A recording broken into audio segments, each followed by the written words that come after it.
I first came across the story of Rattlesnake Kate when I was a student up at the University of Northern Colorado.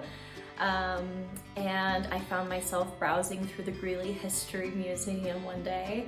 And she's kind of the main event at the museum. They have her iconic rattlesnake dress on display. And I thought it was strange that I had never heard this story, especially being from Colorado. And I just thought it was a story that needed to be told and more well known, especially because that kind of archetype of folks in the West often lies with men. There's not a lot of women from that time that are kind of household names. And so I did my best to kind of tell that story as often as I could, more as like a party trick.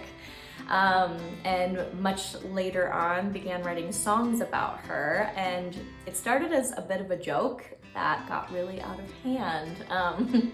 They were just kind of demos that I was sending to my friends because I was in between Lumineers albums and had some downtime.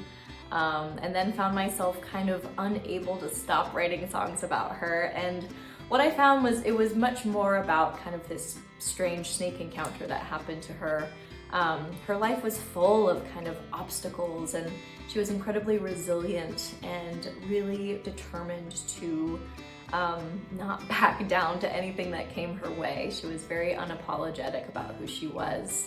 And a woman that was kind of ahead of her time in terms of being independent and outspoken, and it didn't always bode well for her as she was married and divorced 6 times. She didn't have a lot of friends, but I think that commitment to kind of being who she was, for better or for worse, was pretty inspiring to me. And I just thought it was a really interesting story that had not been told.